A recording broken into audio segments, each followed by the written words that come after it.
Welcome to You and I. I'm Jackie Kai Ellis, and it's my genuine hope that through sharing our most vulnerable stories we know, in the moments where it matters so much, that we're actually not alone. It needs to be said, I'm not a professional, just someone with some personal experience to share.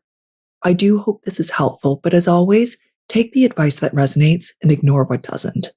And don't hesitate to seek out professional help through a trusted source. We have resources on our website. For today's mini episode, I chose a question about loneliness, partly because the holiday season can feel so lonely for so many reasons for so many people. And I thought it might help to hear that you are in fact not alone. They write, how do you navigate through the intensity of aloneness? I turned 40 this year, and on the eve of my birthday, I went through a devastating breakup. Although I've gone through breakups before, and even a divorce, I don't recall this depth and intensity of aloneness that I've experienced since the relationship ending. Maybe it's because I'm older now, but the intensity of this feeling is sometimes overwhelming. While I do have deep friendships to lean on, and I have wonderful friends, it's not filling this longing for that kind of intimacy. I've been sitting in this discomfort, longing, and aloneness for 10 months. I want to know how to move through this. I feel secure in knowing who I am, but is this something I need to discover within myself? Or is this feeling part of processing loss? Thanks, M. Dear M, when I was living in Paris, I had this beautiful, slow-paced routine that I still daydream about from time to time, especially now when life for me feels extra hectic with a toddler and family in and out of my house all day long. Sometimes it feels like I live in a train station with tons of crowds passing through and everyone just leaving their garbage. Honestly, even though I wouldn't have it any other way, I do think fondly of a time where I could just find things in the same place that I left them, and when there wasn't always something sticky on the kitchen counter. During this magical, nearing mythical time, I remember waking up naturally with sunrise after many hours of uninterrupted sleep. There was no one waking me up with their snoring, no one to play a blanket tug of war with. I'd luxuriate in bed, solo, in the middle, with a gratuitous number of pillows fanned around me. I'd get up with the lively music of Paris in the background, the honking commuters, the bike bells tinkling. I'd make a single cup of coffee ground in a mill by hand and then sprinkled evenly into a filter with a perfectly patinaed silver spoon I'd bought at a brocante. I'd take a pause to appreciate the stillness while my coffee lazily dripped into a carefully chosen, ridiculously expensive mug that I felt quite confident owning because I knew, without a shadow of a doubt, that no one would ever lay their hands on this mug except for me. Some days I'd slip back into bed, still warm from sleep. On summer days, I'd sip on my coffee in the bathtub with the windows open. I'd listen to the news and feel the tingle of a breeze on my skin and sit in the warm water until my coffee was done. I'd eat unfussy but pretty meals for one. A thick slice of good bread with ripe tomatoes and herbs, or an omelette scattered with chive flowers. Sometimes I'd sit in the crook of the window, people watching, and sometimes I'd eat over the sink. But wherever I ate what I wanted, when I wanted. I'd work, text, listen to music, do chores, and when the sun went down, I'd watch something on Netflix with a glass of wine and realize I had not said a word all day. Those were solitary, beautiful, peaceful, predictable years. But I was also incredibly alone and lonely, so lonely that sometimes those beautiful, solitary moments were painted ever so slightly bluer. Sometimes the beauty was just a reminder that I didn't have anyone to share it with. It had been so long since I had had a relationship that felt safe and comfortable, the kind where you and your partner have lived so many mundane moments together that you can say things like, "What's the place down the street from the place I like the apple juice?" Or you can say before leaving the house, "I left the thing on the thing," and your partner replies, "Your cell phone is in my pocket."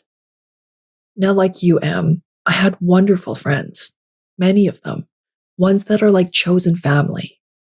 I had acquaintances, I had work, I had parties, I had hobbies, I traveled.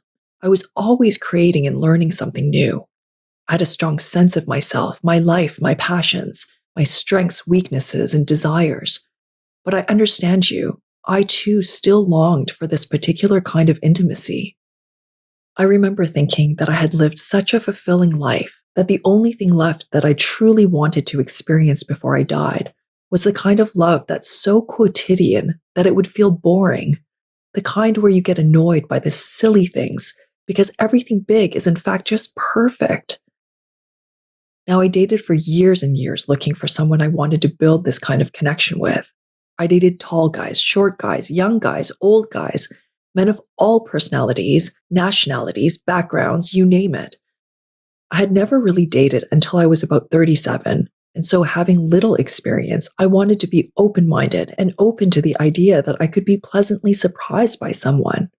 I mean, I even went on a date with a woman who was really the best catch of them all, but it didn't work out because we were in very different places in life, and because she had this particular accent in French that I couldn't understand for the life of me, so I'd miss half of our conversations, which really just didn't work. After many years alone, I was often asked why I was still single. Some people offered that it was because I was too picky. Some said I was too independent. Some said maybe I was the common denominator and that there must be something I needed to fix in myself. Some said it was all timing and not distress, that the right person would come the moment I stopped looking. And still others said I needed to keep at it and keep dating. Deep down, I couldn't help but feel like maybe there was something wrong with me. That maybe I was getting too comfortable being alone for too long. Maybe it was something I needed to discover within myself, as you say, Em. Or I thought maybe I just wasn't destined to find love again, and that it wasn't necessarily what I had envisioned for my life, but that maybe I could also be okay with that if it were true. I guess I tell you all this, Em, just to say that I understand the pain of aloneness, and that you're not alone in that. That we can enjoy the beauty of solitude and also feel incredibly lonely. That we're human and wanting that kind of intimacy is perfectly normal. That the loneliness feels wrong and embracing it often feels like we're trying to force puzzle pieces to fit together when they don't. There's always a part that feels too tight and a sliver of a hole somewhere else. And that this discomfort provokes a lot of questions about what's wrong and how to fix it. I can't say I ever figured out the answers to my questions, even after a lot of soul searching.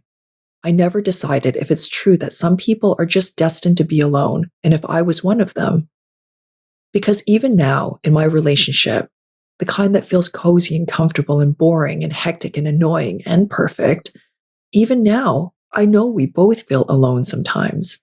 And I don't know if that's normal, if others feel that too, or even if it needs to change. I'm sorry I don't have answers for you, but whether it's something you need to discover in yourself or a part of processing loss, or if it's more acute now because you're old enough to know precisely what you want and feel more precisely the absence of it, whatever it is, there is no harm in curiosity, in wondering and observing. There's no harm in exploring it with a therapist or counselor. I do that regularly. But in case clarity doesn't come as quickly as you'd like, my only advice would be to do everything you can to make the loneliness bearable. Be kind and tender and generous and loving to yourself. Discover the things you love, things that inspire you, that heal you, that nourish you. Create routines that involve mugs that are way too expensive or not needing to utter a word if you don't want. Take baths while eating something scattered with an edible flower, maybe for no other reason but that loneliness is hard and painful. And in the very least, we can make this solitude a little bit more beautiful. Thank you, Em. I hope you got something helpful out of this. If anything, know that you're not alone. You see, we all struggle. We all mourn, yearn, question, laugh, and cry. No matter our age, background, or titles, at our core, we're all not so different, you and I. In case you missed it in the last episode, check out our next month's question on our homepage. If you feel inspired to respond to this asker and are interested in being a guest of this episode, Or if you have a short word of wisdom for them, write to us on the contact page on youandipodcast.com or DM us on Instagram at youandi.podcast. And of course, as always, please submit your questions there too. They're completely anonymous. If you enjoyed this episode, like and subscribe to our channel, which helps others who might be interested find us. And feel free to share this episode with someone who may find it helpful as well. Thank you so much for joining us today. I'm Jackie Kai Ellis, and this is You and I. This podcast was produced and edited by More Good Media.